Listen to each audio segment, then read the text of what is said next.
When Agent Brennan slid the photograph across the cold steel interrogation table, I had already braced myself to see a familiar face, a cutthroat competitor, some faceless shark from Wall Street, or at the very least a Russian hacker looking to squeeze me for ransom. My name is Desmond Kellerman, and I have spent 40 years chewing up men who tried to stand in my way. I know exactly what greed looks like when it walks into a room. I was wrong, catastrophically wrong. I looked down at the evidence photograph, an image pulled from a hidden security camera, the same camera that had captured the moment someone forged a mountain of documents and siphoned $120 million out of my company, the same evidence that now had me staring down 20 years in a federal prison. The first thing I noticed in that photograph wasn't a face, it was a watch. A limited edition Patek Philippe Nautilus, hand-selected and custom-ordered by me personally, given as a Christmas gift to Trent, my golden protégé, the CEO I had built from nothing but a college internship, the man I had treated like the son I lost. That alone did not empty the air out of my lungs. The watch was resting carelessly on the nightstand. I recognized instantly. This was not some dim back office or an abandoned warehouse. This was the master bedroom of my own house, and the hand caressing Trent's face in that photograph, the hand wearing a diamond wedding band I had chosen myself at Tiffany's 12 years ago. I would know that ring anywhere on this earth.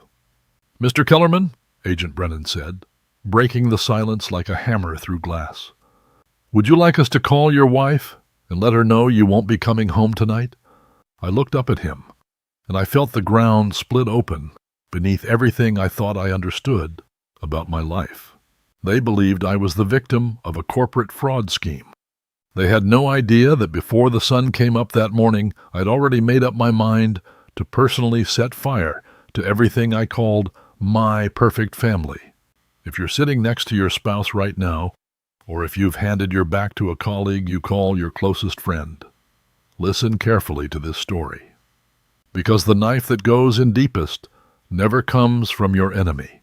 Before we go further, if stories about family, betrayal, and the ugly side of money hit you hard, hit that like button and subscribe. It genuinely helps this channel keep telling these stories. And drop a comment below. Where are you watching from tonight? I always read them, 5 o'clock in the morning, and my house was still holding on to the particular silence that only obscene amounts of money can buy. 11,000 square feet of limestone and glass, sitting on 4 acres outside Chicago, and not 1 square inch of it made a sound. I had built that silence the same way I built everything else in my life, brick by brick, contract by contract, refusing to leave anything to chance. Silence, to me, was not empty. Silence was proof that I had won. I used to lie awake some nights just listening to it, the way other men listen to music, because that silence was the sound of 38 years of clawing my way up from nothing. Then someone tried to put my front door through the wall with their fist. I sat up in bed before I was even fully conscious, the way you do after 4 decades of sleeping with one ear open for bad news. Camille stirred beside me, her hand instinctively reaching for my arm in the dark. "Desmond," she whispered, "what is that?" I didn't answer her. I was already pulling on a robe, already moving toward the staircase, already running through the mental list of enemies a man like me accumulates over a career. Regulators I'd outmaneuvered, rivals I'd bankrupted, partners I'd cut loose the moment they stopped being useful. I built Kellerman Holdings out of a single leased strip mall in 1986, back when I was 26 years old and sleeping on a mattress on the floor of my first office because I couldn't afford both rent and furniture in the same month. By the time I turned 50, I controlled more commercial square footage in this city than any other private developer in Illinois. You don't get there without making people hate you along the way. I had simply never expected the hatred to show up at 5 in the morning with a battering ram and a warrant. It wasn't a rival. It was the FBI. 8 agents in raid jackets flooded my foyer like water through a broken dam, fanning out through rooms I hadn't set foot in for months. barking commands I could barely process fast enough to obey. A man in a gray suit stepped forward, flashed a badge that read Special Agent Harrison Brennan, and informed me, with the flat, rehearsed calm of a man who has ruined 1,000 mornings exactly like this one, that every account belonging to Kellerman Holdings had been frozen as of midnight, that the company was under federal investigation for orchestrating a fraud scheme worth more than $120 million, funneled through a network of shell corporations registered across 3 states and 2 offshore jurisdictions, that my personal signature, verified, notarized, digitally logged, cross-referenced against 17 years of prior filings, appeared on every single fraudulent transfer, going back nearly 3 years. I laughed. I actually laughed in his face, because the accusation was so absurd it registered as comedy before it registered as danger. I have signed every document that has ever touched my company for 40 years. I don't delegate signatures. I don't trust a single soul with the authority to write my name, not my lawyers, not my board of directors, not my own wife. You have the wrong house, I told him. Ask anyone in this city. Desmond Kellerman does not need to steal. Desmond Kellerman already owns the building you'd want to steal from. Agent Brennan didn't laugh back. He simply handed me a folder thick enough to break a man's wrist, and told me I had a great deal of reading to do before my arraignment, which had already been scheduled for the following week. 20 years, he said, almost gently, as though he were doing me a kindness by preparing me for it in advance. That's the statutory ceiling on wire fraud of this magnitude. 20 years and every asset I had ever built stripped down to the studs by federal forfeiture. My name printed in every business section from Chicago to New York under the word disgraced. That was the moment my perfect silent house started screaming. Camille came down the stairs in her robe, and I will give her this. For a woman who spends 4 hours a week with a personal trainer to maintain the appearance of effortless composure, she fell apart beautifully. She sobbed into my shoulder, gripping the lapels of my robe like a woman watching her husband being led to a gallows, telling the agents over and over that there had to be some mistake, that Desmond would never, that Desmond couldn't, that they had clearly confused him with someone else entirely. She said my name so many times that it stopped sounding like a name and started sounding like a prayer. I remember feeling something loosen in my chest at the sight of her tears, some old, stupid, grateful part of me that still believed devotion could be measured in decibels. I held her while 8 strangers tore through our bedroom closet, dumping shoeboxes and jewelry cases onto the floor, and I thought, at least I have this. Whatever else they take from me, at least I have her. Trent arrived 40 minutes later, still in yesterday's shirt, hair disheveled, looking like a man who had personally been gutted on the drive over. He shouted at the agents, demanded to see a warrant, threatened to call the firm's outside counsel and the mayor's office, and every favor Kellerman Holdings had ever purchased across this city in 38 years of doing business here. He grabbed my shoulders right there in the driveway, in front of the flashing lights of 3 unmarked sedans and a neighbor filming the whole thing from her upstairs window, and swore to me, swore on his own mother's grave, that he would find whoever did this to me, that he would burn the world down to clear my name if that's what it took. "You're the closest thing I have to a father, Desmond," he said, his voice cracking in a way that would have made a lesser man weep on the spot. "I will not let them do this to you, not while I'm still breathing." I believed him. God help me, I believed every single word out of his mouth. I need you to understand something about who I was, standing in that driveway. I am not a man who trusts easily. I have fired executives for arriving 4 minutes late to a closing. I have walked away from 9-figure deals over a single ambiguous clause buried on page 40 of a contract. Because in my world, a handshake means nothing and a signature means everything. 40 years in commercial real estate teaches you that every human being is eventually a negotiating position, a set of incentives you can predict if you study them closely enough, for long enough. I had built my entire empire on that single, cold, unshakable principle, and it had never once failed me, not in 38 years. And yet here were the only two people on earth who had never once felt like a negotiating position to me. My wife, my protégé, the two people I had let all the way inside the walls I built around everyone else who ever crossed my path. The agents didn't arrest me that morning, not yet.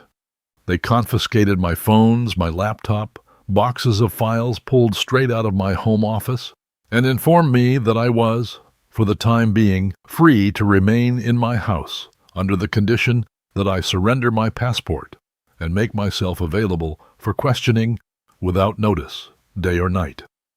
As their vehicles pulled out of my circular driveway, taillights fading into the gray Chicago dawn, I stood there in my robe on 4 acres of land I had bled for, and I felt something I had not felt since I was a broke 26-year-old kid getting evicted from a 1-bedroom apartment on the South Side because I was 11 days late on rent I didn't have.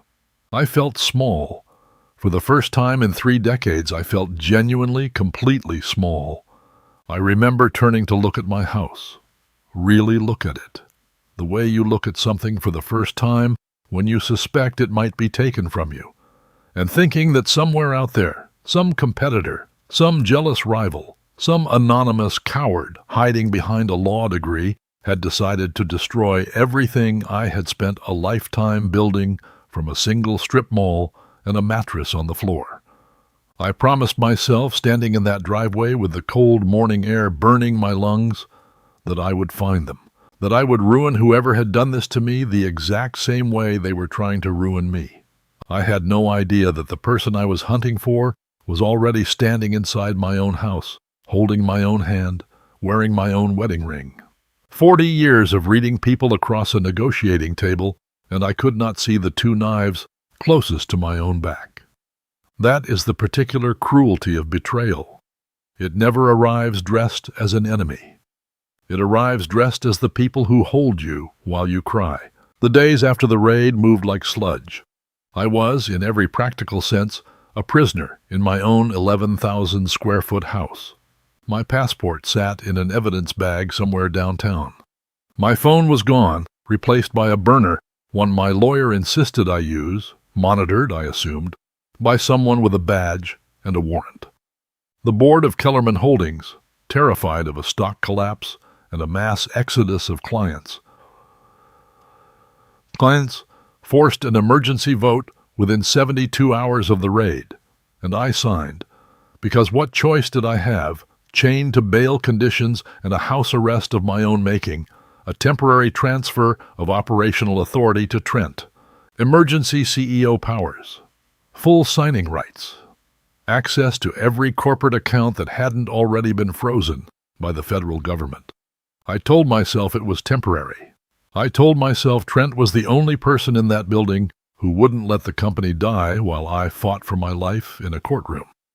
I had trained him myself, plucked him out of an unpaid summer internship when he was 22 years old and too broke to afford a decent suit for his own interview, and spent a decade sanding him down into the sharpest operator I'd ever worked with in nearly 4 decades of business.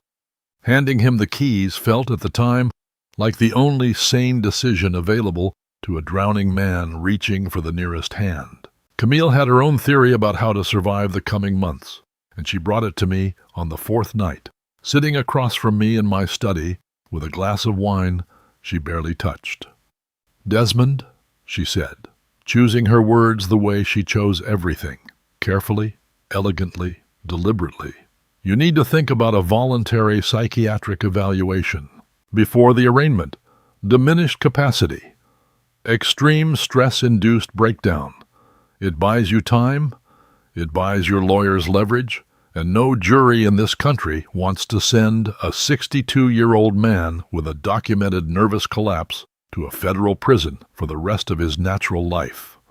I remember staring at her, this woman I had married 16 years ago in a ceremony that cost more than most people's houses in this state, and thinking that even in the middle of the worst crisis of my life, she was still thinking 3 moves ahead, still protecting me the way she had always protected me since the day we met. I didn't question why a legal defense built on my supposed mental collapse would also require me to sign away decision-making authority over every account I still technically controlled. I didn't question anything at all. I was too busy drowning to notice the exact shape of the hand holding me under the water. The world I had spent 30 years cultivating turned on me with a speed that would have been almost comedic if it weren't so humiliating to live through.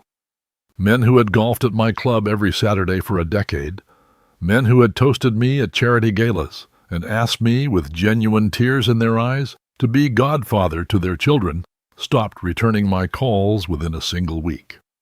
My name disappeared from 3 separate boards of directors by certified letter, each one worded with the same cowardly corporate courtesy. A country club membership committee that had begged me to join 11 years ago suddenly discovered with great regret that my membership was under review pending further developments. Even Roland, a man I had loaned $400,000 to during his divorce, without a single signed document between us, sent his assistant to tell me he'd be traveling for the foreseeable future. I sat in my study some evenings and watched the guest list for my own 63rd birthday party shrink in my head, name by name, like a man watching his own obituary being drafted in real time by people who were still very much alive and very much finished with him. Through all of it, only 2 people never once wavered. Trent called every single night with updates on the company, his voice tight with exhaustion, insisting I not worry about a thing, that he was holding the line for me, that the board trusted him because they trusted my judgment in choosing him all those years ago. Camille sat beside me through every panicked 3 a.m. spiral, stroking my hand in the dark, telling me that whatever happened, whatever the government took from me, we would survive it together. The 2 of us, exactly as we had built our entire marriage, as a fortress against everyone else on earth. I began to think of them as the only 2 solid pieces of ground left standing in a world that had turned entirely to quicksand beneath my feet. I told my lawyer, in a moment of genuine, embarrassing sentiment I am ashamed of to this day, that Trent and Camille were the reason I hadn't put a gun in my own mouth that first terrible week. That is the kind of gratitude that makes a man stop asking questions. That is precisely the kind of gratitude someone counts on when they are quietly building a cage around you out of your own love.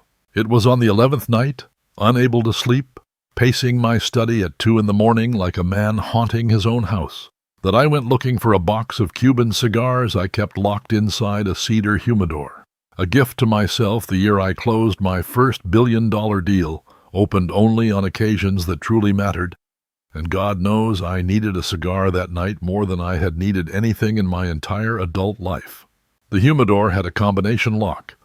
Only 3 people alive knew that combination: myself, Camille, and Trent, who I'd given it to years earlier in case he ever needed to grab a box for an important client dinner while I was traveling overseas. I knelt down in front of my own safe like a burglar breaking into his own home, and as I lifted the tray of cigars out to reach the ones underneath, my fingers brushed against something that did not belong there. Something flat and hard and cold taped carefully to the underside of the humidor's false bottom with the kind of precision that told me immediately this had not been placed there by accident and had not been placed there recently either. A phone, not my phone, not any phone I recognized.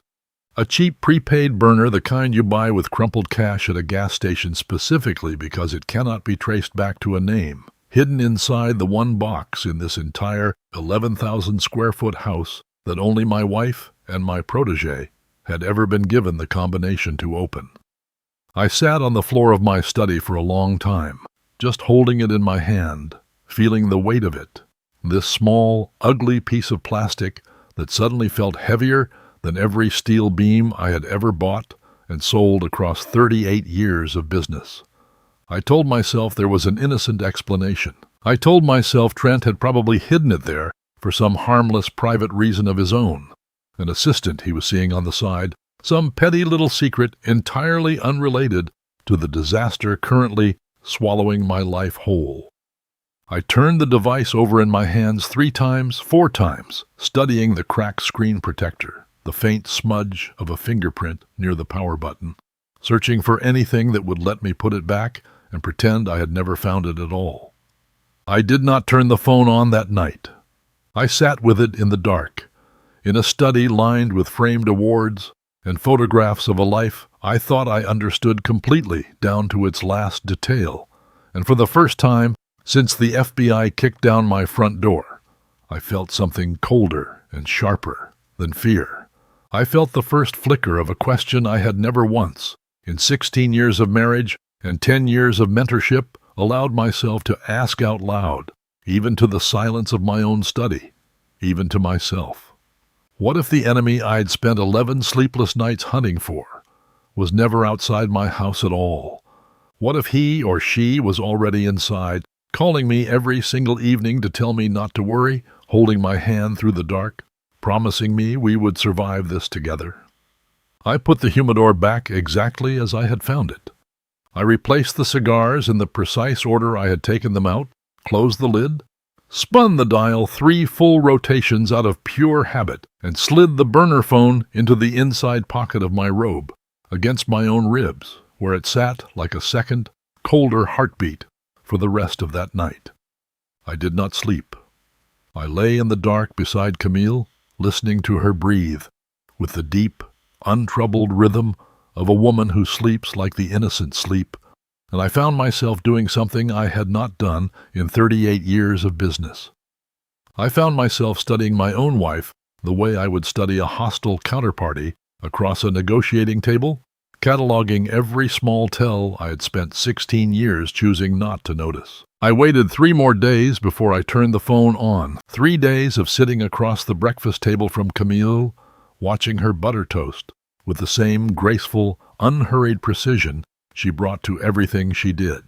3 days of listening to Trent's nightly calls with a new, cold attention I'd never applied to him before, listening not for the content of what he said, but for the seams underneath it, the pauses that lasted a half-second too long, the small tremor buried beneath his manufactured calm.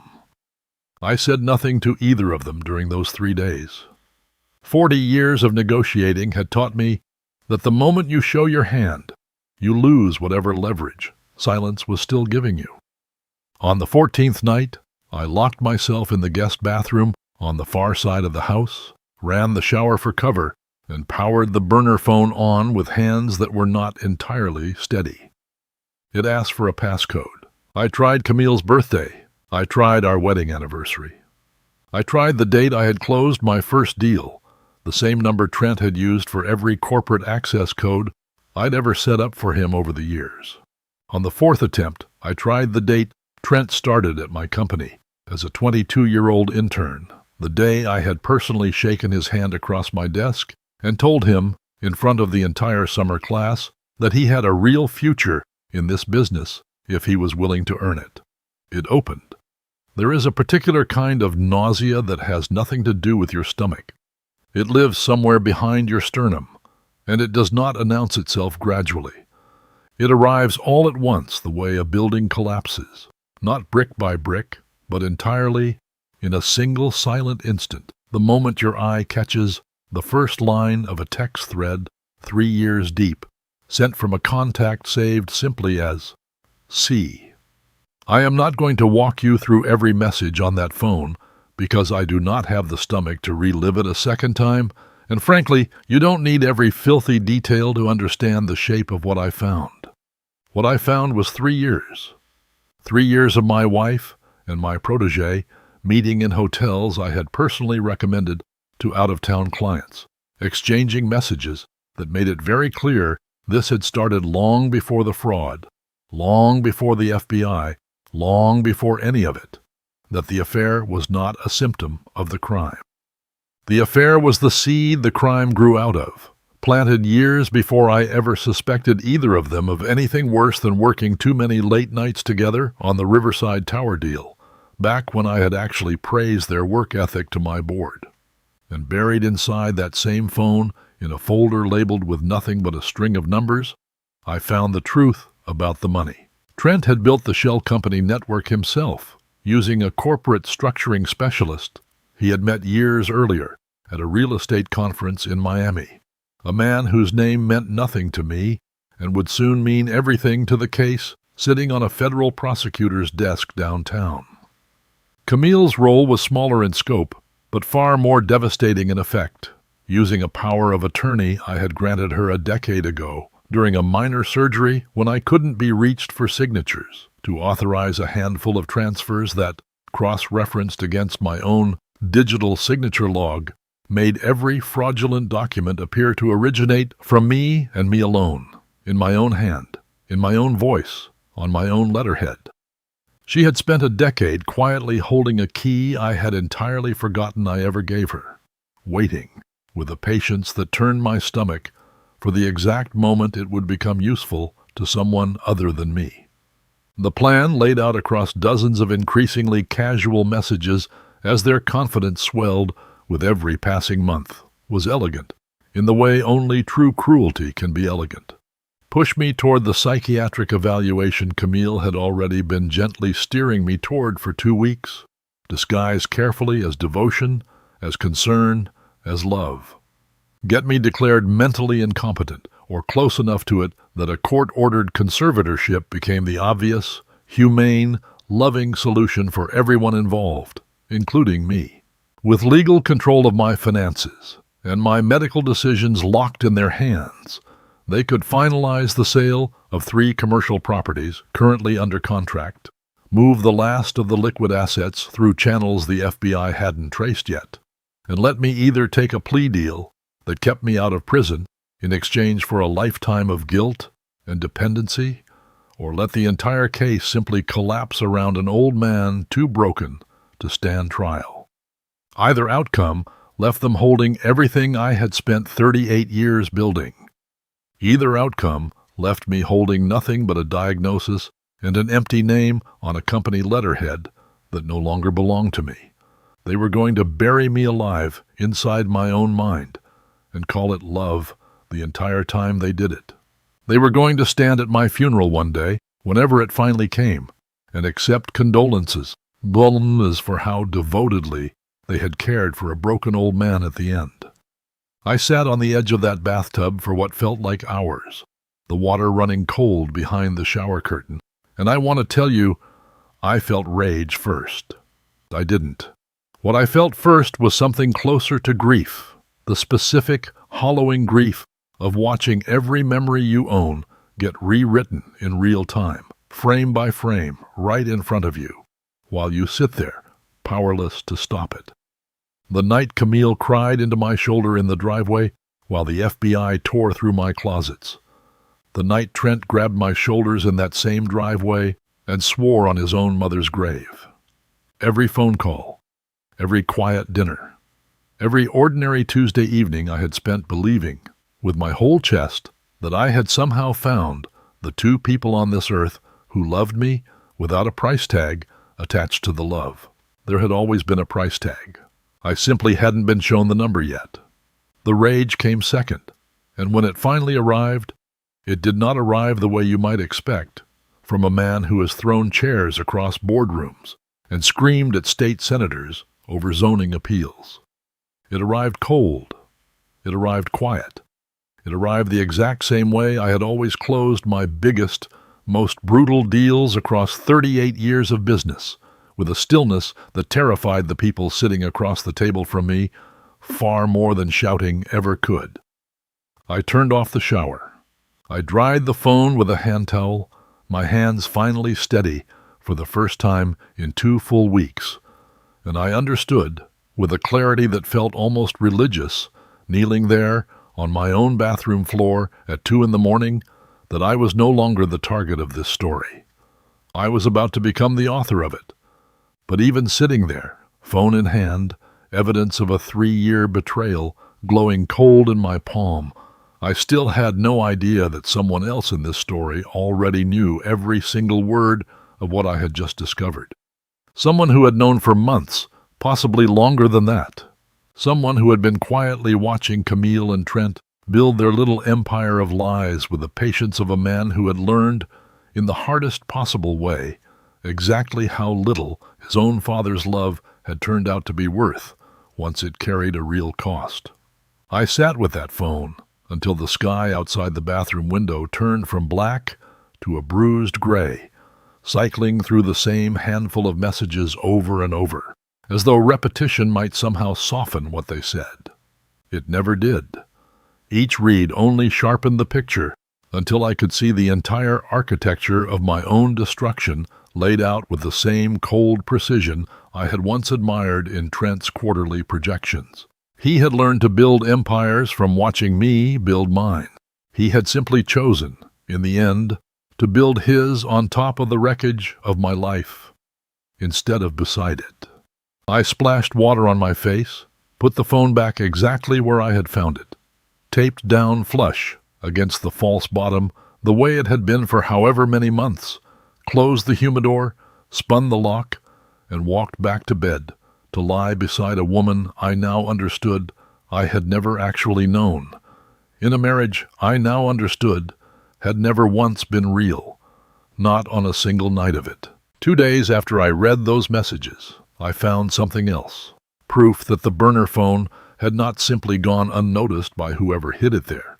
It had been placed for me to find, not carelessly forgotten by Trent in a moment of arrogance, but positioned deliberately in the one location in this house guaranteed to be private, guaranteed to be searched by no one but me, at exactly the moment I would be desperate enough to go looking for it. A folded note had been tucked beneath the phone the entire time, so thin I hadn't felt it under the device the first night, printed in block letters with no signature at the bottom. It read, "You always said contracts don't lie. Ask yourself who taught me that." There was only one person alive who would phrase a threat that way. Only one person who had heard me say those exact words 1,000 times growing up, at every dinner table, every graduation, every disappointed silence stretched across a car ride home, and had hated me enough, or loved me enough, or both at once in some tangled combination, I no longer had the right to untangle, to use my own words against me like a blade sharpened over 8 patient years. Ezra, my son, my only child from my first marriage, a man I had not spoken a single word to in 8 years. I want to be honest with you about what happened between Ezra and me, because I have spent 8 years constructing a version of that story that made me the reasonable one, the wronged one, the patient father who simply ran out of patience. Ezra was 22, sharp in a way that unsettled me because it was so much sharper than mine had ever been at his age. And instead of joining the family business, the way I'd assumed he would, since he was old enough to sit in on meetings, he dropped out of his final semester at Northwestern to chase something he called security research, which I understood at the time as a polite way of saying he wanted to be a criminal with a laptop instead of a criminal with a real estate license. When he got arrested at 24 for a breach he swore was ethical, meant to expose a regional bank's negligence rather than exploit it for profit, I did not show up to a single day of his trial. I sent a lawyer and a check and a message, delivered through my assistant, because I couldn't bring myself to say it in person, that read, "Figure your own life out and call me when you have." He never called. I never called back.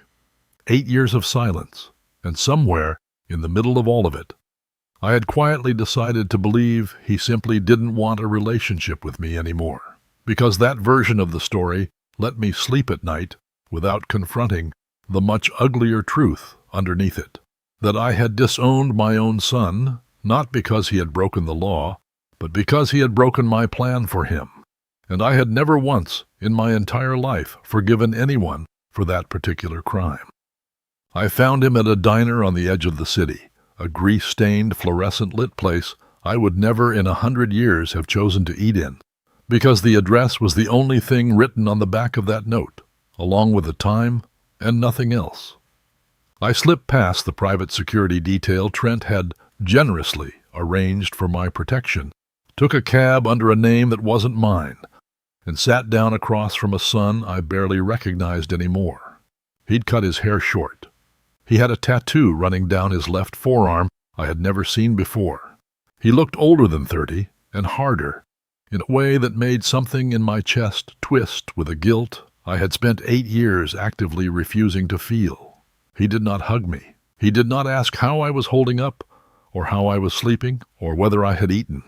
He slid a manila folder across the sticky table with the same flat, unceremonious motion Agent Brennan had used to hand me my own federal indictment, and said without any warmth in his voice at all, "I've had everything you need to bury both of them for 4 months.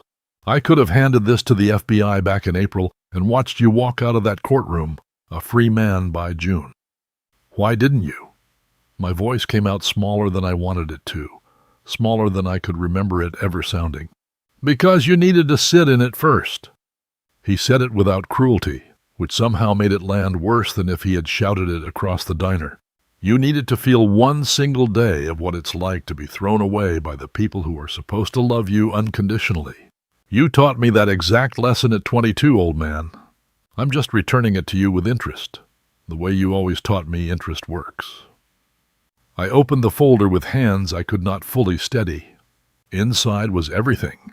Bank records tracing every shell company back through 3 jurisdictions to Trent's structuring contact in Miami, time-stamped metadata on the digital signatures Camille had forged, using a decade-old power of attorney, and something I had not expected at all, security footage pulled from a hotel Trent frequently used for meetings he believed were untraceable, showing Camille and Trent together in a hallway 18 months earlier, laughing, entirely at ease with each other, while I was 300 miles away at an industry conference, thanking Trent on a stage in front of 400 people for being the son I always wished I had raised myself. Ezra watched my face the entire time I read it, and for the first time since I had sat down, something shifted in his expression. Not warmth, not yet, not anywhere close to that, but something adjacent to it. "I've been a gray hat for 6 years, Dad. I've breached banks. I've breached people far worse than banks. I know how to find the truth, and I know how to disappear long before anyone realizes I was ever looking. I found this by accident, chasing something else entirely, a completely different job. And when I realized what I was actually looking at, I made a choice. I decided you didn't get to be rescued for free, not after everything." "What do you want?" I asked, and I meant it as a real question, not a rhetorical one, because for the first time in my entire adult life, I genuinely did not know the answer my own son was about to give me. He slid a second document across the table, a contract, drafted with the exact cold precision I had trained an entire company to produce, transferring 100% of my remaining equity in Kellerman Holdings to him, effective the moment the fraud charges against me were formally dismissed. "You always told me blood doesn't mean anything next to a signed contract. Fine, sign this one. In exchange, I hand you every piece of evidence in this folder, plus the tools to make sure Camille and Trent never see it coming until it is already over. You get your freedom and your revenge.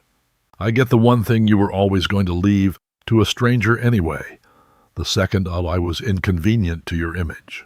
I looked at my son across that grease-stained table, at the folder that held both my salvation and the final receipt for 8 years of my own cruelty, and I understood, with a clarity sharper than anything the FBI or Camille or Trent had ever handed me, that this was not a rescue. This was a transaction between 2 men who had both learned from the exact same teacher that love without leverage was worthless in this family. Before I signed, I asked him one more question, quieter than the rest, the only question that actually mattered to me anymore. "Did you ever think about just walking away? Letting them take everything? Letting me rot? And never having to look at my face again?" Ezra was quiet for a long moment, turning his coffee cup slowly on the table, and when he finally answered, his voice had lost some of its edge just for a second. "Every single day for 4 months. But you're still my father, whether either of us likes that fact or not. I didn't do this to save you, Dad. I did this because I wanted to be the one who finally taught you what a real contract costs. He tapped the folder once, twice. Sign it and let's go destroy them together. I picked up the pen. I went home that night, and I began the performance of my life. Ezra had given me more than just a folder of evidence. He had given me a small transmitter, no larger than a shirt button, that he sewed himself into the collar of my robe with the patient, steady hands of a man who had clearly done this kind of work before, more than once, for reasons I decided not to ask about. He gave me a strategy, too. Not literal lines to memorize, but a shape, a role for me to inhabit for exactly one more night before the trap closed for good.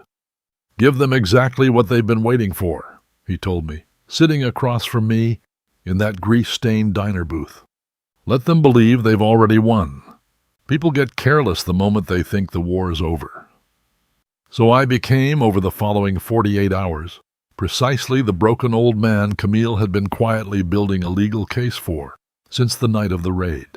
I let my hands tremble at breakfast, just slightly, just enough.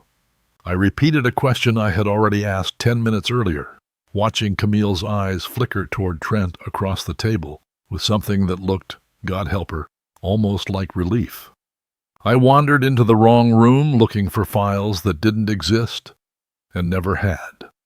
I called Trent by my own late father's name once, deliberately, and watched him go pale and reach for my shoulder with a tenderness that made my skin crawl, because I now understood exactly what that tenderness was actually worth on the open market.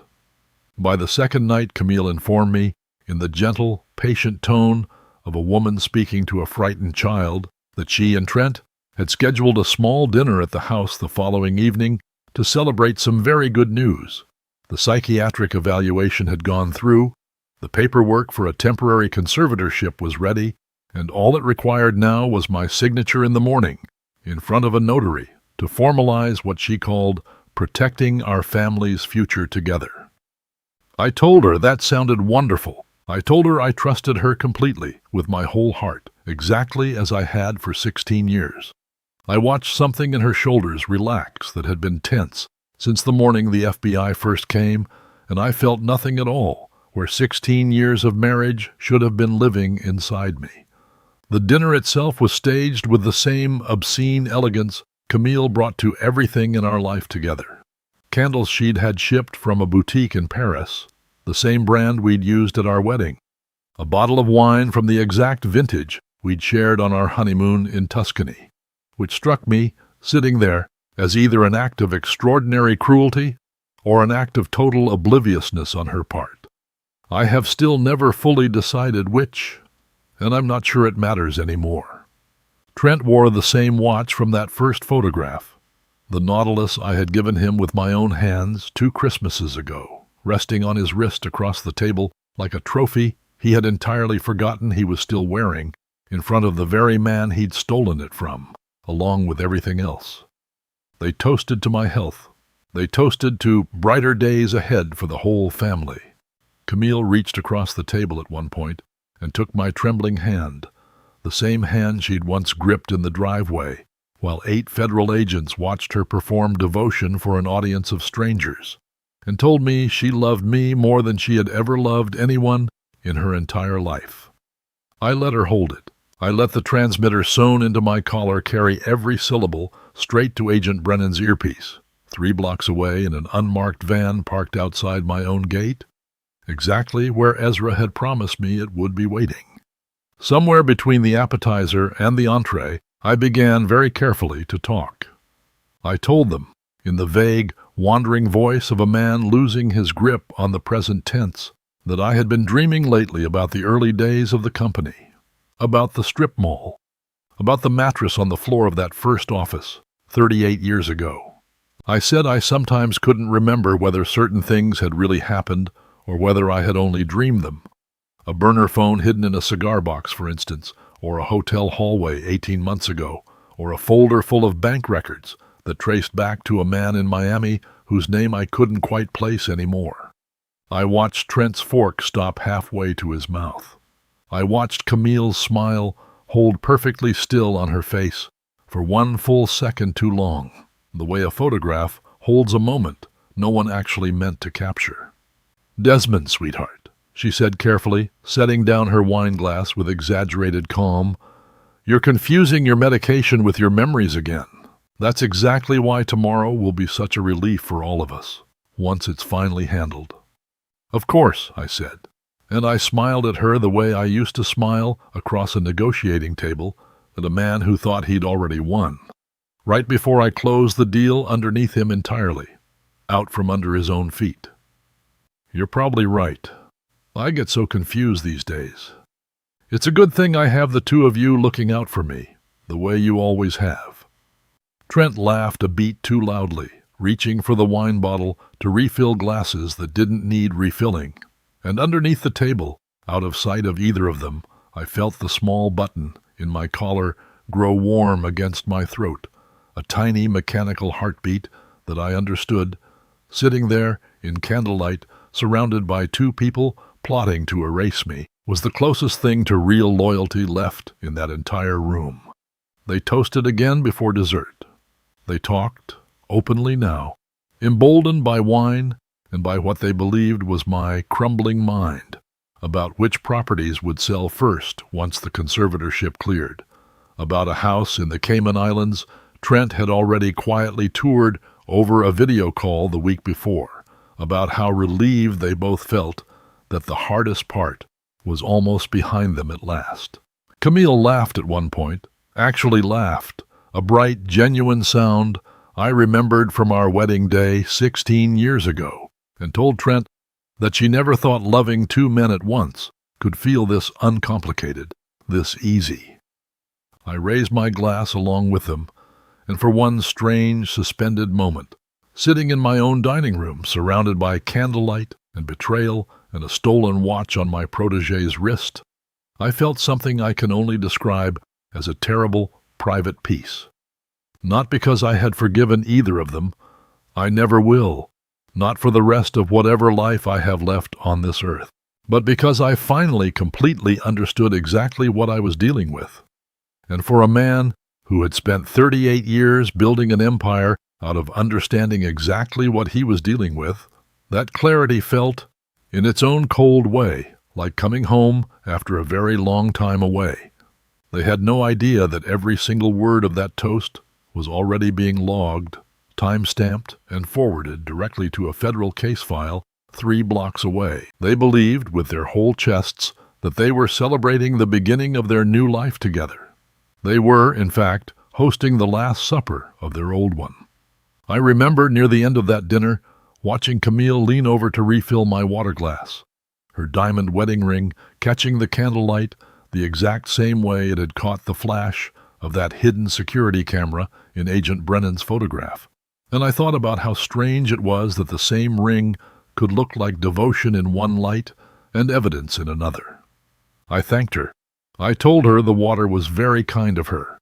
Somewhere behind my own eyes, a version of me that had died the night I found that phone in the humidor was already standing at a great distance, watching this whole performance, the way you watch a play you already know the ending to, waiting patiently for the curtain and for the sound of federal vehicles pulling into a driveway one final time, headlights sweeping across a dining room that would never again host a dinner like this one, and across two faces that had not yet learned they were already, at that very moment, having their last good night of freedom for a very long time.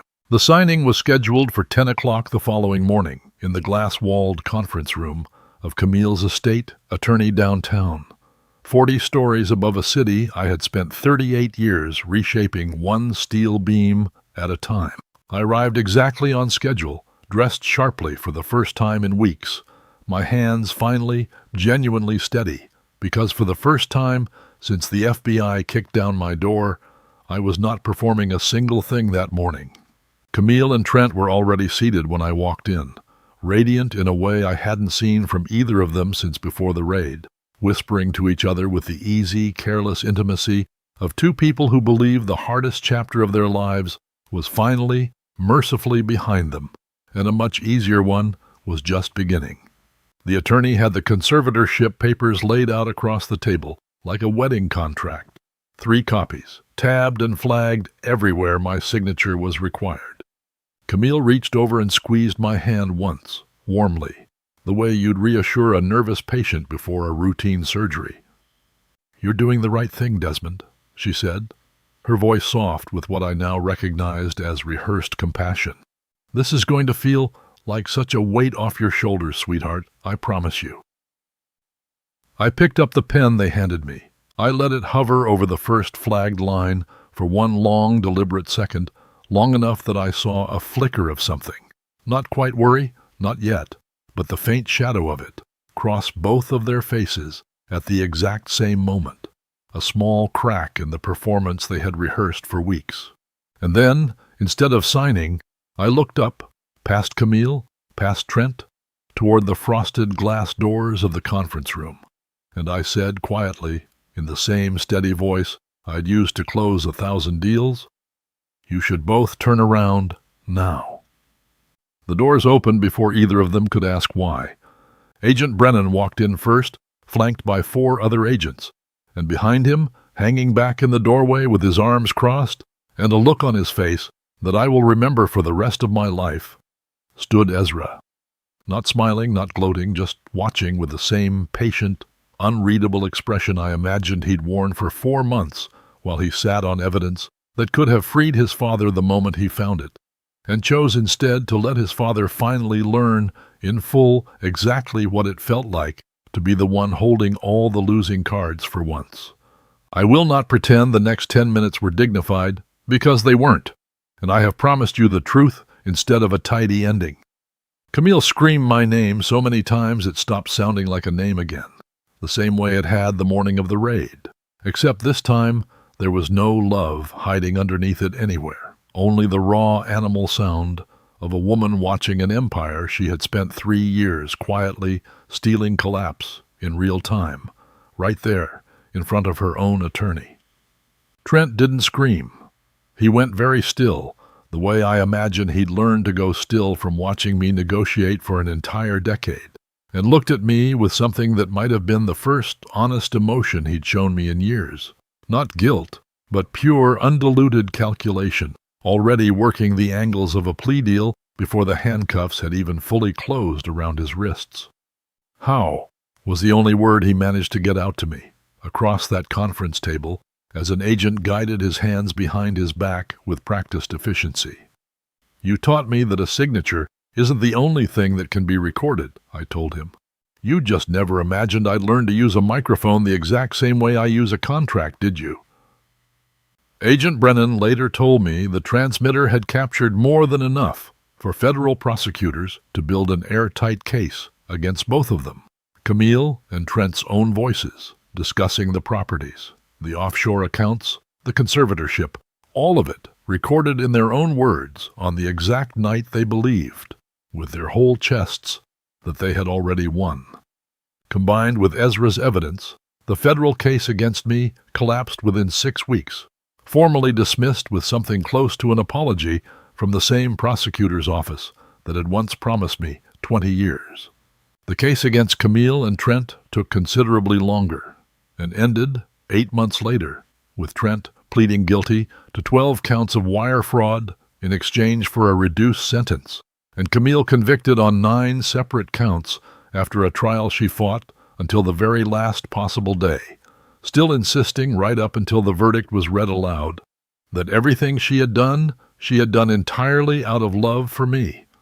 I want to tell you that I walked out of that courthouse and rebuilt everything from the ground up, triumphant, vindicated, the old lion restored fully to his throne.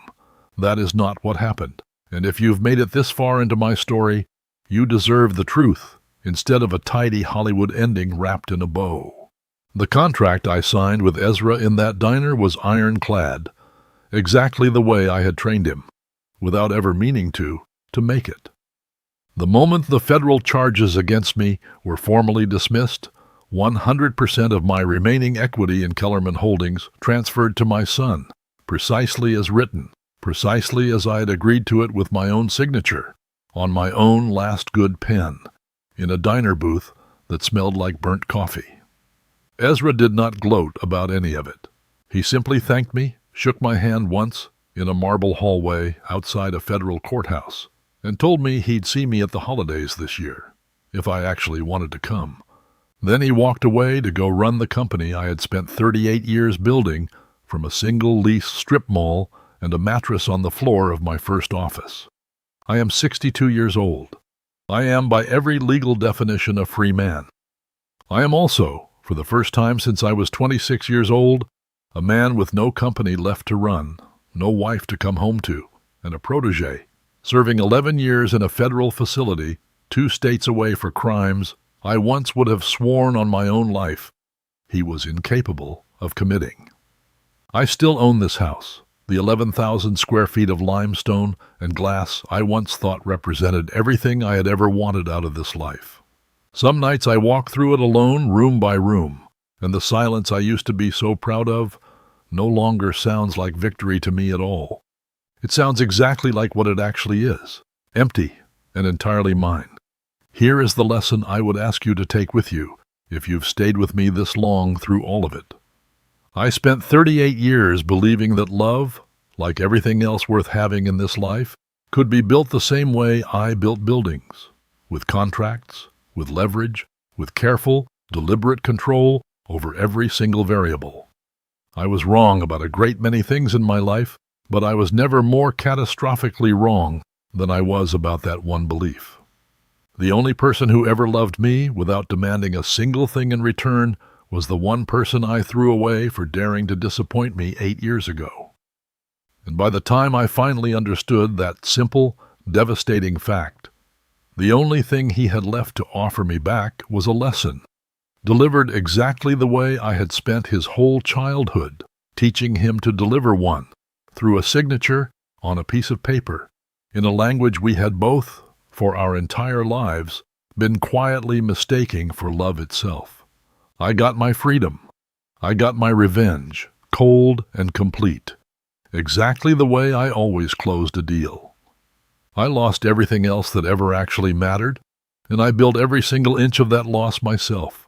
One contract at a time, decades before anyone ever thought to hide a phone inside a cigar box. If there is one thing I would say to the man I was on the morning that door came crashing in, it is this. Check who holds the combination to the things you guard most carefully, long before you ever need to open them in a crisis. I never did. I trusted the wrong 2 hands with the only lock that ever really mattered, and it cost me everything except the one son I had already thrown away with my own 2 hands, years before either of them ever thought to betray me at all.